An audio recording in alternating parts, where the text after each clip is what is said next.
A couple of quick notes before we get started. Yes, this is a true story. Yes, there was a movie, and yes, the real people in the song played themselves in that movie. Pretty neat, huh? Also, in 2015 interview, just before the 50th anniversary tour of Alice's Restaurant, Arlo mentioned that he was partly inspired to write this song in the manner of Lord Buckley and Bill Cosby. Now, many of us here know Lord Buckley from the story song God's Own Drunk, or maybe know the Jimmy Buffett version. If you don't, you should Google him after the session. He's worth it. You can check out Lord Buckley's version of The Raven at the Raven's Chamber here in OCTOBERWORLD. But later. Arlo also mentioned that the melody and finger picking is essentially an African six-string style he picked up from music players at the Gaslight Theater on McDougal Street in New York growing up, with additional inspirations from his close friend Pete Seeger. Arlo and Pete made Midnight Special together. Pete was in turn greatly inspired by Woody Guthrie, Arlo's daddy. His songs included Where Have All the Flowers Gone? Turn, turn, turn, and, well, many more. Now, you'd think, after 50 years, that Arlo would have the story memorized line for line. But Arlo said that though he, of course, remembers the events as they actually happened, I mean, he was there after all, right? He would have to kind of learn the song all over before performing on tour because timing and delivery is so important. Anyway, just some fun stuff I thought you might like to know. So, start your stopwatches for 18 and a half minutes, and here we go.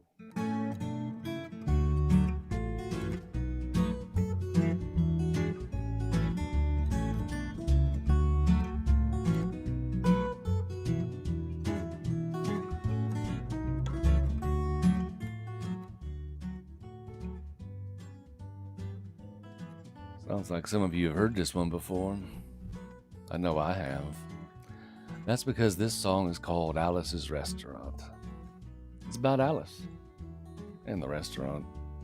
But Alice's Restaurant was never the name of the restaurant. That was always just the name of this song, which is probably why we still call this song Alice's Restaurant. You can get anything you want at Alice's Restaurant. You can get anything you want at Alice's Restaurant. Walk right in, it's around the back, just a half a mile from the railroad track. You can get anything you want at Alice's Restaurant. Well, it all started 57 years ago, 57 Thanksgivings ago, 57 years ago on Thanksgiving when me and my friend decided to go up to visit Alice in the restaurant. But Alice didn't used to live in the restaurant. She used to live in the church nearby the restaurant, in the bell tower, with her husband Ray and Fasha the dog. And living in the bell tower like that, they got a lot of room downstairs where the pews used to be.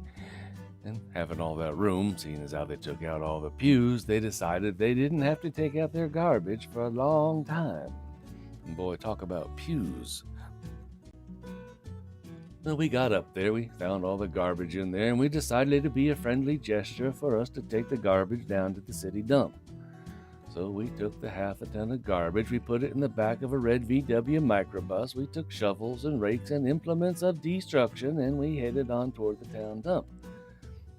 Well, we got there, and there was a big sign, a chain across the dump saying, closed on Thanksgiving. We'd never heard of a dump closed on Thanksgiving before, and with tears in our eyes, we drove off into the sunset looking for another place to put the garbage. We didn't find one until we came to a side road, and off the side of the side road there was a 15-foot cliff. And at the bottom of the cliff there was another pile of garbage. And decided that one big pile is better than two little piles, and rather than bring that one up, we decided to throw ours down. Well, that's what we did. Then we drove back to the church and had a Thanksgiving dinner that couldn't be beat. We went to sleep and didn't get up until the next morning when we got a phone call from Officer Obie. He said, "Kid, we found your name on an envelope at the bottom of about a half a ton of garbage and just wanted to know if you had any information about it." And I said, "Yes, sir, Officer Obie. I cannot tell a lie. I put that envelope under that garbage." Well, after speaking to Obie for about 45 minutes on the telephone, we finally arrived at the truth of the matter, and he said we had to go down and pick up the garbage. And also had to go down and speak to him at the police officer station. So we got in the red VW microbus with the shovels and rakes and implements of destruction, and we headed on towards the police officer station. Now, friends, there was only one or two things that Obie could have done at the police station, and the first was he could have given us a medal for being so brave and honest on the telephone, which wasn't very likely, and we didn't expect it. The other thing was he could have bawled us out and told us never to be seen driving garbage around the vicinity again, which is what we expected. But when we got to the police officer station, there was a third possibility that we had not even counted upon, and we was both immediately arrested, handcuffed. And I said, Obie, I don't think I can pick up the garbage with these handcuffs on. He said, shut up, kid. Get in the back of the patrol car. And that's what we did. We sat in the back of the patrol car and we drove to the, quote, scene of the crime, unquote. Now, I want to tell you about the town of Stockbridge, Massachusetts, where this happened here. They got 3 stop signs, 2 police officers, 1 police car.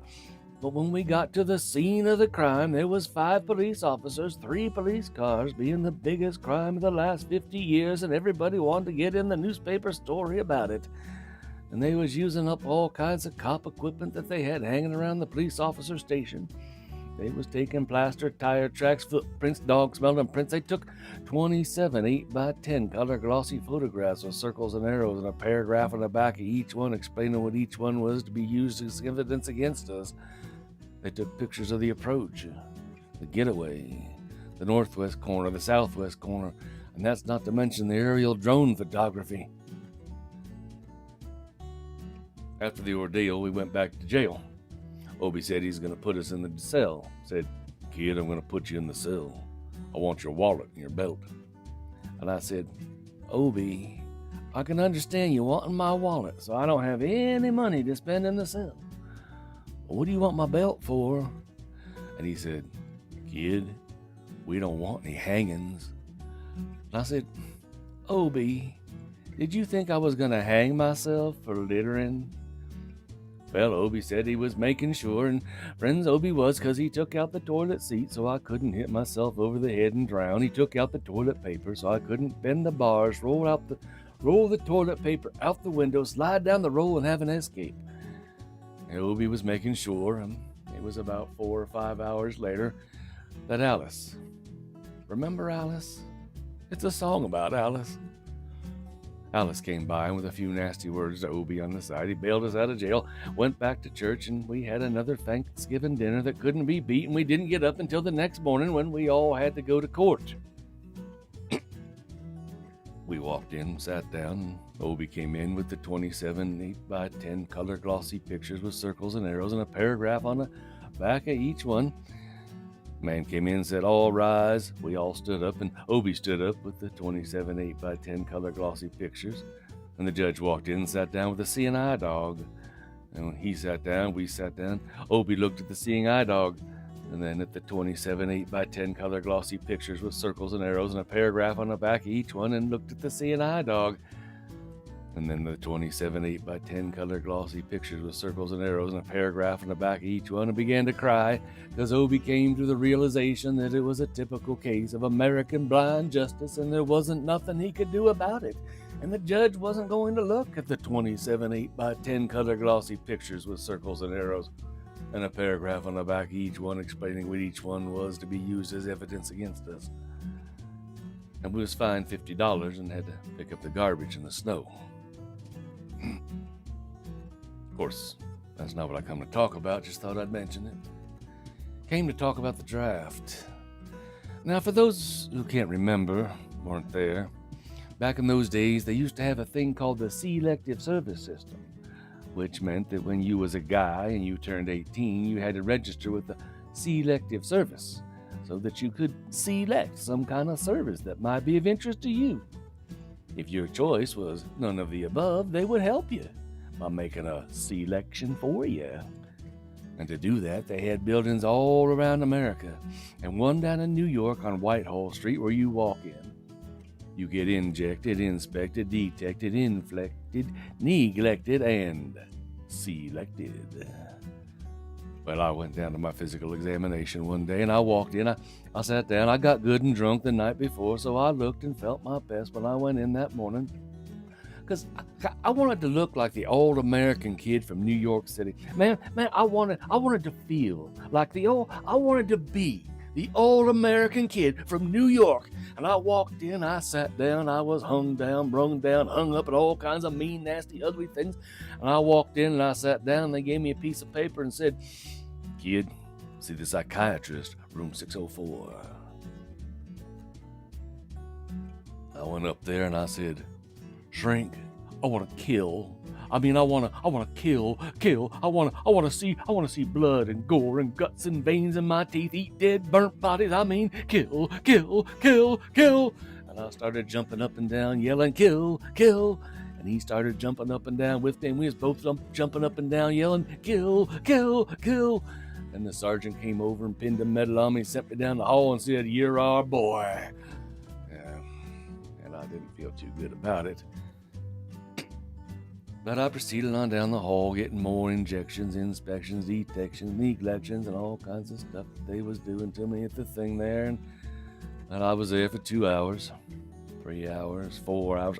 I was there for a long time, going through all kinds of mean, nasty, ugly things, and I was just having a tough time there. And they was inspecting, injecting every single part of me. And they was leaving no part untouched. Now, I want to tell you how smart I really am, though, friends, because I went to take the written test there. Now, they sit you down, they give you a pen, a piece of paper, and you got to find out which picture matches some other picture. I want to tell you, I didn't even look at the pictures. I didn't even read the questions. I just started writing off the answers, and I passed the test. That's when I knew I was really smart.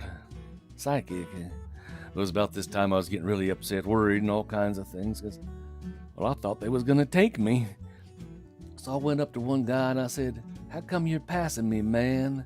I said, "I'm a drag. I don't look good. I don't feel good. I ain't no good." And he said, "Kid, we could pass a dead cow through here."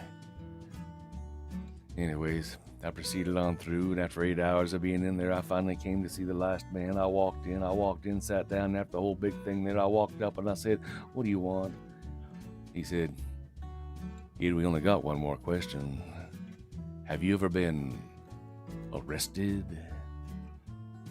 And I proceeded to tell him the story of Alice's restaurant massacre with full orchestration, 5-part harmony and stuff like that, and all the phenomena. He stopped me right there and said, "Kid, did you ever go to court?" And I proceeded to tell him the story of the 27 8x10 color glossy pictures with circles and arrows and a paragraph on the back of each one. He stopped me right there and said, "Kid, I want you to go and sit down on that bench that says Group W. Now, kid." And I walked over to the bench there. There is a Group W is where they put you if you may not be moral enough to join the army after committing your special crime. And there was all kinds of mean, nasty, ugly-looking people on the bench there. Loud cell phone talkers, porch pirates, Twitter fact checkers sitting right there on the bench next to me. And they was mean and nasty and ugly and horrible crime type guys sitting on the bench next to me. And the meanest, the ugliest, and the nastiest one, the meanest Twitter fact checker of them all was coming over to me. And he was mean and ugly and nasty and horrible and all kinds of things. And he sat down and he said, "Kid, what'd you get?" And I said, "I didn't get nothing. I had to pay $50 and pick up the garbage." He said, "What were you arrested for, kid?" And I said, "Littering." And they all moved away from me on the bench there and gave me the hairy eyeball and all kinds of mean, nasty things till I said, "And creating a nuisance." And they all came back and shook my hand. We had a great time on the bench there talking about major crimes, gum snapping, cheese filching, all kinds of groovy things that we was talking about on the bench. And everything was fine, and we was smoking cigarettes and counting flowers on the wall and all kinds of things, until the sergeant came over and had some paper in his hand, held it up and said, Kids, this piece of paper's got 47 words, 37 sentences, 58 lines. We want to know the details of the crime, the time of the crime, any other kind of thing you got to say pertaining to and about the crime. I want to know the arrested officer's name, judge's name, breed of the CNI dog, whether you had turkey or ham or fish or Thanksgiving dinner, or you went totally vegan, and did you get home delivery or curbside pickup, and any other kind of thing you got to say. And he talked on for 45 minutes, and nobody understood a word that he said. But we had fun filling out the forms and playing with the pencils on the bench there, and I filled out the massacre with the 4-part harmony, and I wrote it down there just like it was, and everything was fine, and I put down the pencil, and I turned over the piece of paper, and there on the other side, in the middle of the other side, away from everything else on the other side, in parentheses, capital letters, underlined, quotated, read the following words. Kid, have you rehabilitated yourself? I went over to the sergeant and I said, Sergeant, you got a lot of damn gall to ask me if I've rehabilitated myself. I mean that just, I'm sitting here on the bench. I'm sitting here on the Group W bench because you want to know if I'm moral enough to join the army, burn women, kids, houses, and villages after being a litter bug.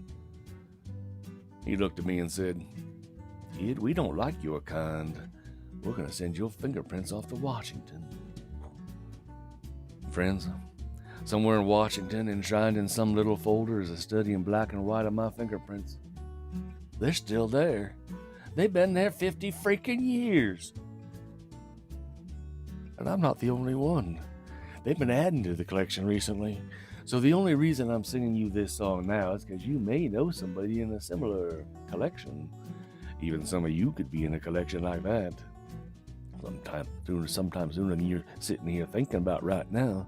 And if you ever find yourself in a collection like that and you don't know what to do, well, there may be only one thing there may not actually be a hell of a lot you can do at all. But there's something you can try. And that's to be wherever it is you're supposed to be, just wherever you are, stop, take a moment, and go something like this. You can just say, you can get anything you want at Alice's restaurant. That's it. Just a couple of bars, Alice's restaurant, wherever you are. Now imagine one person, probably not worth adding to the collection, but imagine 2 of them walking in hand, singing in harmony. Or 3 of them, or 50, or maybe 50,000, or maybe, thousands and thousands of people all over the country, wherever they are, stopping whatever they're doing, singing a few bars at Alice's restaurant. Yeah, I bet it could be worth collecting then. Not only that, when you get enough people singing along to a song, even people collecting all that information on everybody else, well, even they might join on in. And when you get a song worth joining in on, no matter who you are, what side of the aisle you come from, or whatever you're thinking about, it becomes what we used to call a movement.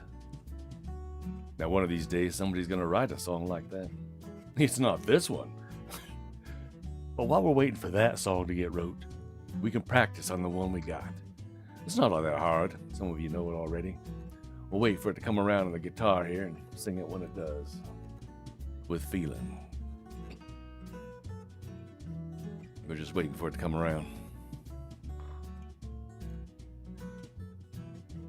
Here it comes. You can get anything you want at Alice's restaurant.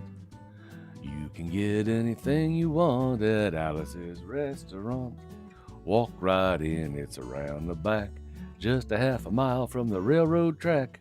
You can get anything you want at Alice's restaurant. No, that was horrible. You would have thought after all this time you'd have learned by now. If you want to end war and stuff, you want to be worth getting your fingerprints collected, you got to sing loud all the time so people can hear you. You can't just come in at the end there when I get quiet. Now, I know this is a long song, believe me. I know how long it is. Even on the record, when it come out, it was pretty long. 18 minutes, like I said, or something. And I'm not sitting here trying to make it any longer, but I can feel it. I know there's people sitting in this very room this morning that don't believe that songs can change the world, or that songs can change the destiny of nations. I don't blame you. I wouldn't have thought so myself. Of course, I know something that some of you may not know. But back in 1979, When Jimmy Carter was elected president, I got an invitation to his inauguration. I knew I had to go because I knew it'd be the only one I ever got. Been right so far. But I went down to Washington, D.C. Now, I ain't making this up now. This is real. I went down to Washington, and it's just like you see on TV. People partying and stuff, and everything was fine until long toward evening. Somebody come around, tapped me on the shoulder, and I turned around. It was Chip Carter, the president's son. I said, "Hi, Chip." I recognized him. He's about my age. He said, "Arlo, I've been looking everywhere for you, man." I said, "Chip, how come?" He said, "Arlo, I've got something very important to tell you." And I said, "Chip, what is it?" He said, "Arlo, we were moving our stuff into the White House, and in the Nixon record library, we found a copy of your record, Alice's Restaurant." I looked at Chip Carter. I looked deep into the man's soul, and I said, "Chip, was it opened?" And in slow motion, he nodded. Yes, it had been opened.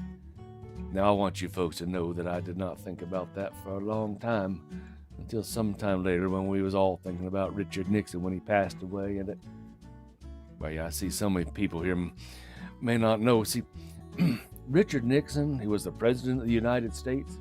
He used to like to tape stuff. I mean, if you can imagine a world before iPhones and TikTok and cameras was everywhere, you could imagine a man who was truly ahead of his time. He taped everything that went on in the White House. Everything was fine until one day they started playing back the tapes. People found out what was going on in there. But it wasn't anything that was on any tape that got the man in trouble so much as it was what he had erased from the tapes. And there was one particular famous gap in one of those tapes that I was thinking about one night when I said to myself, "Arlo, how many things in the world are 18 minutes and 28 seconds long?" Well, I ask you, how many things in the world are exactly 18 minutes and 28 seconds long? Probably just a coincidence, but it's good enough for me. So when the song comes around on the guitar, remember that songs can change the destinies of nations, even if it's only by coincidence. You just have to know the words, have the feeling, and wait for it to come around on the guitar.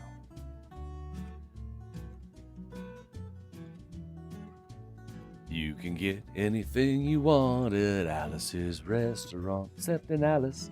You can get anything you want at Alice's Restaurant.